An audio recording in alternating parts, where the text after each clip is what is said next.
안녕하세요. 최근에 분당우리교회 이찬수 목사님이 주일 예배 설교에서 신영복 교수에 대해서 언급을 하셨더라고요.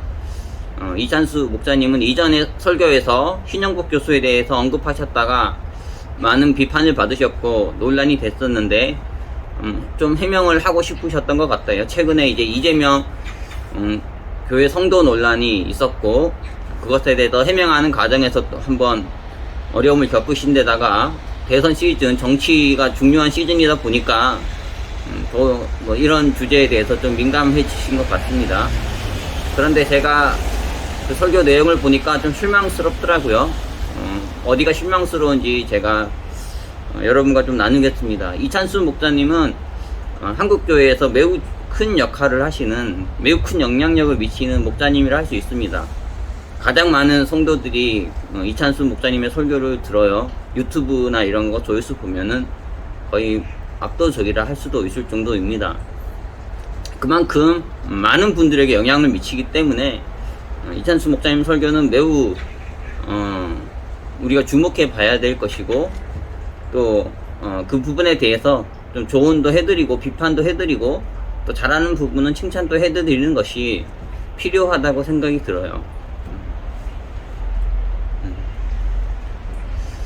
그렇다고 저는 이제 매번 이찬수 목사님 설교 보면서 뭐 비판할 거리 없나 찾지는 않거든요. 대체적으로 많은 분들이 그 설교를 통해 은혜를 받고 계시고, 저도 그런 관점에서 이찬수 목사님 설교를 보기 때문에 뭐 문제 삼으려고 그런 의도로 설교를 듣지는 않아요. 그런데 이번에 신영복 교수에 대해서 언급한 이 설교는 또 좀 실망스러워서 제가 이야기를 안 할 수가 없는 것 같습니다. 내용 보면 이렇게 돼 있어요. 한때 저를 무슨 좌파니 우파니 신영복 교수라는 분 사실은 제가 잘 모른다. 그분의 책 제목을 보고 그날 설교랑 연관해서 와, 책 제목 잘 뽑았다. 참 이런 분 내가 존경한다 했지만 제가 잘못한 거다. 과장했거든요. 그러니까 신영복 교수 잘 알지도 못하는데 뭐 존경한다 이런 표현을 쓴 거예요. 이건 잘못했다 그런 것이죠.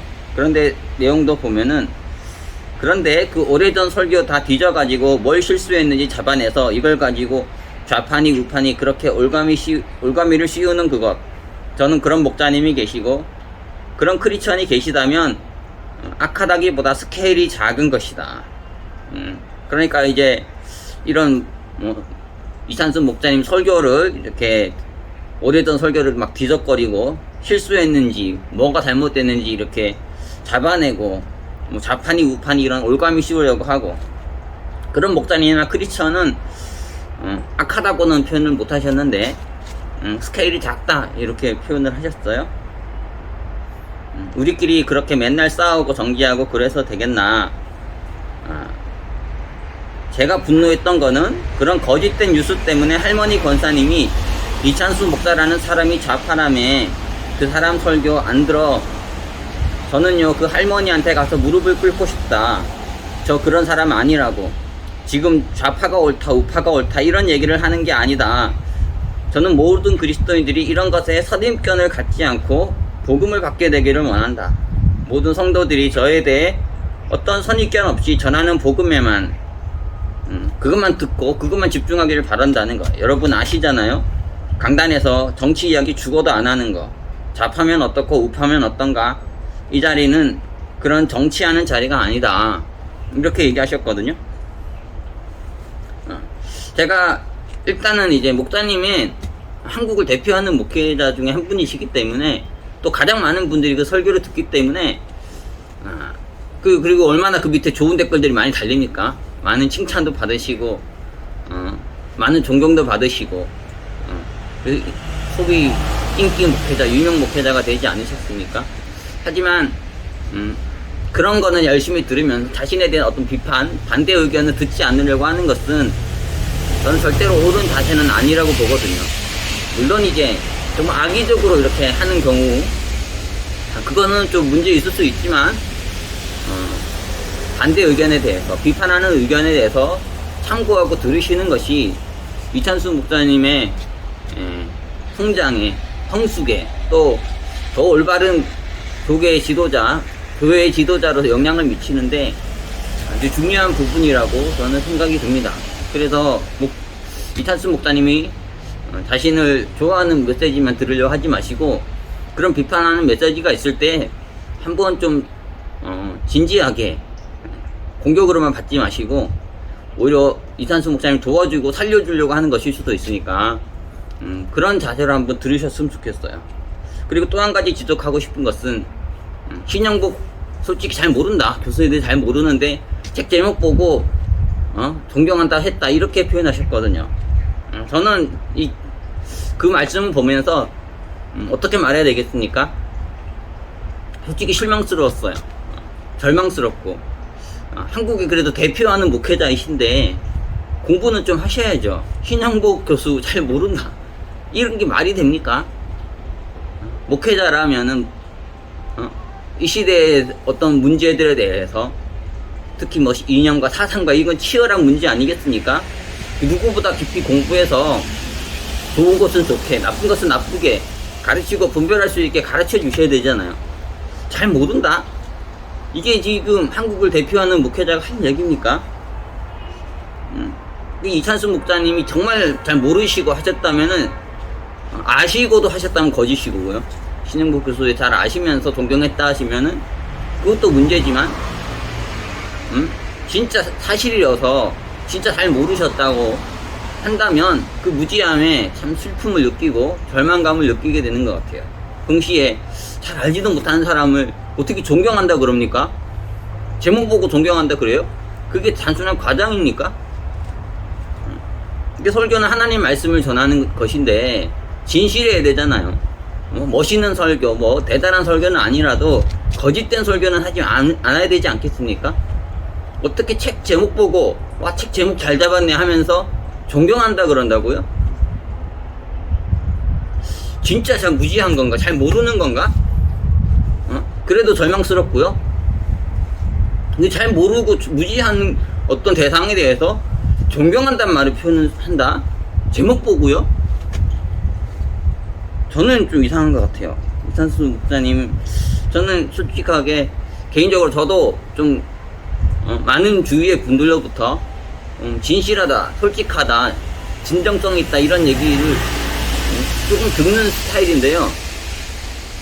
그래서 이제 이찬수 목사님에 대해서 솔직히 그런 솔직함, 진솔함이 설교에 있으시니까 좋아하는 부분이 있었는데 이거는 뭔가 안 맞는 것 같아요. 잘 알지도 못하고 모르는 사람 근데 그 제목 한번 보고 책 제목 한번 보고 존경이 나오니까 무엇이 진실인지 잘 모르겠어요. 진짜 모르신다고 그런 건지 몰라도 실망스럽지만은 알면서 말이죠. 몰랐다 그래도 이것도 실망스럽고 거짓말 하시는 거니까 어쨌든 잘 알지도 못하는 사람한테 존경한다. 존경을 함부로 보냅니까? 어떻게 모르겠어요. 이 부분이 저는 뭔가가 마음에 들지 않았습니다. 그리고 좌파 우파 싸움에 대해서 스케일이 작다 이렇게 하셨어요. 그리고 좌파면 어떻고 우파면 어떠냐 이러셨거든요. 이찬수 목사님께 한번 질문을 하고 싶어요. 6.25 한국전쟁에 대해서 아십니까? 스탈린과 모택동에 대해서 아세요? 공산주의에 대해서 아십니까? 공산주의로 인해 1억 명 이상의 사람이 사망했다는 것을 목사님 혹시 아세요? 좌파를 문제 삼는 게 아니에요. 지금 한국교회 많은 목사님들이 그리고 기독교인들이 그리고 그 할머니 권사님 이찬수 목사님에게 실망했던 그 할머니 권사님이 좌파를 비하하는 게 아니에요.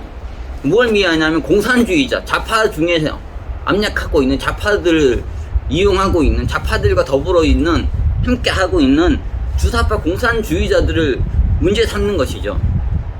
그것은 목사님이 알아야 되지 않겠습니까? 그래서 좌파가 정말 제대로 된 양심이 있는 김준영 목사님은 합리적 진보라 그러셔요. 합리적 진보. 진보가 그냥 말도 안 되는 진보 말고 말도 안 되는 좌파 말고요. 이성적이고 합리적이고 뭔가 그런데 그 좌파들 속에 공산주의자들이 있다는 것이죠. 그것이 그리고 그 공산주의가 한국에 또 인류 역사에 미친 어마어마한 영향력이 있기 때문에 이것에 대해서 우려를 하는 것이죠.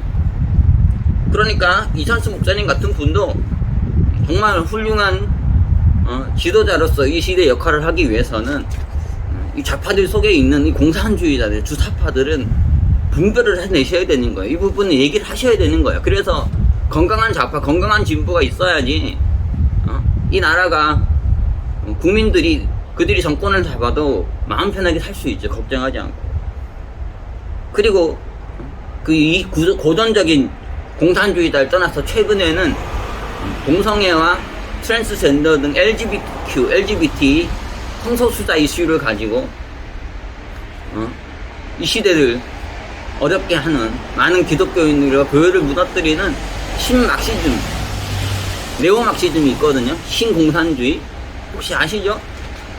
공공의나 뭐 차별금지법이나 이런 거 반대 목소리 내시지 않습니까? 그것이 실제로 한국뿐 아니라 전 세계적으로 많은 폐해를 끼치고 있는 것도 목사님 아실 거예요. 그리고 이런 신공산주의자들, 네오막시즘이 지금 어디 속에 지금 있습니까?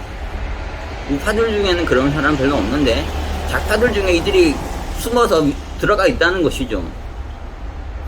좌파면 어떻고 우파면 어떻고 이렇게 하시면 안 돼요. 그렇기 때문에 그 말은 좌파가 정상이고 우파가 정상일 때 할 수 있는 말이고, 좌파가 이렇게 문제가 있을 때는 지적을 해야 되죠. 우파 중에서도 뭐 독재나 과격하다거나 극단적으로 가면 비판을 해야 되는 거죠. 그래서 건강한 진보와 건강한 보수, 건강한 좌파와 건강한 우파가 이 한국 사회의 주류를 이루어야 이 나라가 잘 가게 되는 거예요.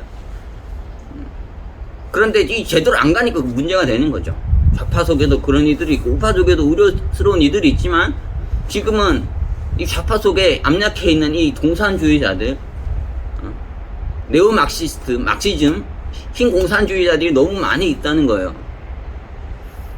좌파면 어떻고 우파면 어떻고 이런 식으로 하시면 안 되는 거죠. 그렇기 때문에 이거는 이걸 보고 스케일이 작다 이런 얘기 하는 걸, 공산주의가 얼마나 큰 인류 역사에, 또 한국 역사에 큰 문제를 일으켰는데 좌파면 어떻고 우파면 어떠냐, 스케일이 작다 이런 식으로 얘기하시는 거는 이해를 못하겠어요. 공부를 안 하시는 것인지 뭔가 잘 모르시는 것인지 그냥 낭만주의자, 감상주의자 같은, 현실을 모르는 사람 같은 거예요. 동성애와 트랜스젠더 같은 이슈를 가지고 성혁명을 통해서 이 시대를, 교회를 혼란스럽게 하는 네오막시스트, 신공산주의자들, 이런 이들을 어떻게 우리가 가만히 있고 거기에 대해서 비판하는 이들을 스케일이 작다고 합니까? 쫌생이라는 거잖아요. 쫌생이. 그리고 본인은 뭐 아주 이렇게 넓은 마음 가지고 있는, 큰 마음 가지고 있는 대인으로 스스로를 치부하는 어떤 영적 교만과 우월감을 느끼지는 않으십니까? 오히려 모르시는 것 같은데, 제가 봤을 때는 모르시면 좀 겸손하게 배우셔야 되는데 배우려고 하지 않고 그들을 쫌생이로 만들고 스스로는 스케일이 큰 사람으로, 대인배로 말이죠. 그런 잘못된 영적 교만과 우월감을 가지신 게 아닌가 하는 우려를 가지게 돼요. 신영복 얘기로 다시 돌아가서 뭐 공산주의자라고 모두가 악마이겠습니까? 뭐 자유민주주의를 수호한다고 모두가 천사이겠습니까? 모든 인간은 죄인이라는 게 성경의 기본 전제잖아요. 공산주의자들 안에도 자본주의자들, 뭐 자유민주주의 지지 않은 이들 속에서도 악마와 선사는 다 섞여 있어요. 신영복 교수가 하는 말이 다 틀린 말이겠습니까? 다 악마 같은 짓만 하겠어요. 주사파들도 그렇겠습니까? 하지만 그들의 문제는 무엇이냐? 공산주의자들, 신영복 같은 주사파들, 그들의 문제는 무엇이냐면 성경적 방법으로, 성령의 능력으로 이 세상을 바꾸어가고 하나님 나라를 이루려는 자들이 아니라는 거예요. 사회주의적 방법론, 그 혁명론, 그런 것에 학습해서 그런 걸로 세상을 바꾸려고 하는 자들이잖아요. 다른 말로 하면 인본주의자들이에요. 무신론자들이란 말이에요. 인간의 능력으로 무언가를 이루려는, 유토피아를 이루려는 하나님 나라를 이루려는 자들이잖아요. 이런 이들에 대해서 선을 그어야죠. 공산주의는 쉽게 설명하면 인본주의적 종말론, 무신론적 종말론이라 할 수 있다고요. 기독교와는 결이 다른 거예요. 기독교도 종말론을 말하잖아. 하나님 나라를 말하잖아. 유토피아, 천국, 이런 세계를 말하지만은 방법론이 틀리잖아요. 그 사회주의적 방법론으로 그걸 이루려는 자들이 아니라 말씀과 기도로, 성령의 능력과 역사로, 하나님의 일하심으로 그걸 이루려고 하는 자들이 기독교인인 거예요. 그렇기 때문에 잘 분별을 해야 되는 거죠. 신영국 교수 같은 사람이 좋고 선한 말을 하는 것 같지만 실제로는 이룰 수도 없을 뿐 아니라 그들이 사용하는 방법론은 제가 말씀 계속 드렸지만 1억 명 이상의 사망자를 냈던, 그리고 지금도 온 세상을 혼란스럽게 하는 이런 문제를 만든다는 거예요. 성경에 보면은 하나님께서 아브라함에게 이삭을 주시겠다 하시잖아요. 이삭이 아니고 하나님께서 아브라함에게 아들을 주겠다고, 큰 민족을 이루겠다고 하셨어요. 하지만 실제 현실은 어떠냐면은 아브라함도 그렇고 사라도 그렇고 아이를 낳을 수가 없었어요. 사라는 태가 끊겼습니다. 애를 이제 낳을 수가 없는 지경이 된 거예요. 그런데 하나님은 주시겠다고 하니 얼마나 웃깁니까? 그래서 사라가 생각했던 방법은 자기가 애를 못 낳으니까 다른 여자를 들여가지고, 하갈이죠, 하갈. 그래가지고 다른 여인의 태를 통해서 아이를 낳아서 하나님 약속을 이루어야겠다는 생각을 한 거예요. 그 결과가 어떻습니까? 한 사라의 자그마한 인간적인 노력으로 뭔가를 해보려는 시도가 결국은 이스마엘을 낳고, 이스마엘은 오늘날의 이슬람의 조상이 됐죠. 인본주의적으로 뭔가를 해보려고 하는 게 뭐 악마의 짓입니까? 무조건 나쁘기만 한 것인가? 겉으로 보면 그렇게 볼 수 있는데 실제 현실을 보면은 그렇게 쉽게 말할 수가 없다는 거예요. 인간의 인본주의가, 무신론적 사고가 결국은 인류의 큰 비극을 낳는 것이고, 아브라함의 그 가문에서 이 사라의 인간적인 인본주의적 방법론이 이스마엘을 낳고, 그것이 오늘날의 이슬람이 나와 세계가 고통스럽게 된 것처럼 인본주의적 사고는 매우 무서운 거예요. 엄청난 역사적 비극이 그 안에 담겨 있는 것입니다. 복음은 이찬수 목사님 말씀하시는 것 같이 좌파도 좋다, 우파도 좋다. 좌파면 어떻고 우파는 어떠냐? 이게 아니에요. 이찬수 목사님, 그게 복음이 아니라고요. 이 복음을 변질시키십니까? 왜 그런 걸 복음이라 하세요? 이것도 좋아, 저것도 좋아. 이게 복음이 아니에요. 어디서 배우셨습니까, 복음을? 한국의 대설교자에게, 가장 존경받는 목회자 중 한 분에게 감히 제가 이런 말 한다는 게 매우 무섭고 민망하고 부끄럽지만은 제가 진짜 한번 질문하고 싶어요. 이찬수 목사님, 복음을 아십니까? 복음이란 게 뭐예요? 이것도 좋고 저것도 좋다는 겁니까? 좌파도 좋고 우파도 좋다는 게 복음입니까? 복음이 무엇이죠? 복음은 무엇이냐면 인간은 죄인이라는 것이고요, 인간은 타락했다는 거예요. 완전 부패, 전적 부패를 말하지 않습니까? 그런데 그 인간의 타락한 인간이, 죄인인 인간이 구원받을 길이 없다는 거예요. 어떤 노력으로도, 어떤 무엇으로도 구원받을 길이 없고 지옥으로 밖에 갈 수 없는, 절망으로 빠질 수밖에 없는 그런 상황에서 하나님께서 그 죄인들을 구원하려 하시고, 그 죄인을 구원하기 위해서 예수 그리스도를 보내주셨다는 거예요. 그분을 보내주심으로 그분의 가르침과 그분의 삶과 존재와 인격의 모든 것을 통해서 우리를 구원하시고, 그 구원받은 우리를 하나님의 자녀가 되게 하시고, 하나님의 자녀가 된 우리가 하나님의 나라를 위해 살아가게 하시는 것, 그것이 복음입니다. 이것도 좋고 저것도 좋다는 게 복음이 아니에요. 좌파도 좋고 우파도 좋다, 공산주의도 좋고 자본주의도 좋다, 공산주의도 좋고 자유민주주의도, 공산주의도 좋고 자유민주주의도 좋다, 그것이 복음이 아닙니다. 복음이 왜 그렇게 복음입니까? 정치에 대해 말하지 않는 게 복음이 아니에요. 정치에 대해 말하지 않으면 복음이 됩니까? 그게 복음이 아닙니다. 복음은 인간은 죄인이라는 것이고, 인간은 구원받을 길이 없다는 것이고, 인간은 죄로 인해서 죽을 수밖에 없다는 것이고, 하지만 그 죽을 수밖에 없는 죄인인 인간을 구원하기 하나님이 원하신다는 것이고, 그런 인간을 구원하기 위해서 구원자 예수님을, 메시아이자 그리스도이신 예수님을 우리에게 보내주셨다는 것이고, 그것을 믿는 자는 누구든지 구원을 받게 된다는 거예요. 그래서 하나님의 자녀가 돼서 하나님 나라를 위해서 일하는 자가 되게 하신다는 것, 그것이 복음입니다. 저는 이찬수 목사님이 저보다 더 잘 아실 거라고 생각해요. 약간 헷갈리신 게 아닌가, 착각하신 게 아닌가 생각이 들지만, 진짜 한번 진지하게, 한국을 대표하는 목회자이시기 때문에 수많은 성도들이, 수많은 그리스도인들이 이찬수 목사님 설교를 듣기 때문에 정말 사명감 가지고 설교하셔야 된다는 생각하고요. 다른 설교를 하셔야 되고, 많은 자들로 수렁이 빠뜨리시면 안 되잖아요. 잘못된 길을 빠뜨리시면 안 되잖아요. 그런 책임감 가지고 설교를 해주시고 목회를 해주셨으면 정말 좋겠다는 그런 생각을 해보게 됩니다. 뭐 이 영상이 그냥 무명의 사람인데 제가 대목회자이신 많은 지지자들로부터, 많은 성도들로부터 존경받으시는 이찬수 목사님을 저희 정도 수준으로 비판하고 뭐 얘기한다는 게 매우 죄송해요. 하지만은 제가 그 내용을 보면서 좀 심각성을 느꼈고, 이찬수 목사님이 너무 잘 모르시는 게 아닌가, 아니면 알면서도 저러시나, 여러 가지 생각이 들었어요. 좀 나이브하시다.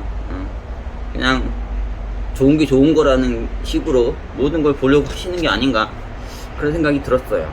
복음은 좋은 게 좋은 거라는 게 아닙니다. 선과 악에 대한 정확한 분별이고요. 하나님의 뜻과 세상의 거짓된 것을 정확하게 분별해낼 수 있는 그런 능력이라고 생각합니다. 모든 이에게 좋게 보려 하지 마시고요. 모든 일로부터 사랑받고 칭찬받으려 하지 마세요. 성경이 말하는 바를 말해주시고 바른 가르침을 전해주시고, 그래서 이 시대의 많은 성도들을, 또 목사님 설교를 듣는 이들을 깨워주시는 분이 되시면 좋겠습니다. 제 영상 별로 보지 않겠지만 목사님 영상 그렇지 않잖아요. 정말 많은 이들이 목사님 영상을 보고 있는데, 그 영혼들을 정말 올바른 길로 인도해야겠다는 사명감을 가지고 설교를 해주셨으면 좋겠습니다. 이찬수 목사님 사랑하는 분들도 이 영상 오해하지 않으셨으면 좋겠고, 제 진심은 진짜 이찬수 목사님이 지금이라도 좀 더 공부를 하시고 좀 더 분별력을 가지시고, 그리고 복음에 대한 정확한 이해를 가지시고, 정치에 대해서 할 말은 하셔야 돼요. 잘못된 건 잘못됐다 하셔야 되고, 잘한 것은 잘했다 할 수 있는 그런 분명한 복음적인 성경적인 목회자, 설교자가 되어주시기를 바라는 그런 마음으로 이 영상을 촬영했습니다. 지금 이 자리는 야외죠.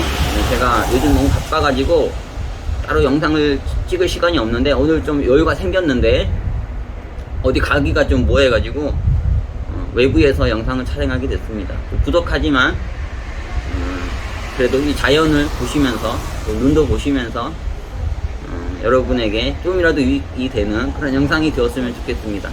오늘 영상 여기까지 하겠습니다. 감사합니다.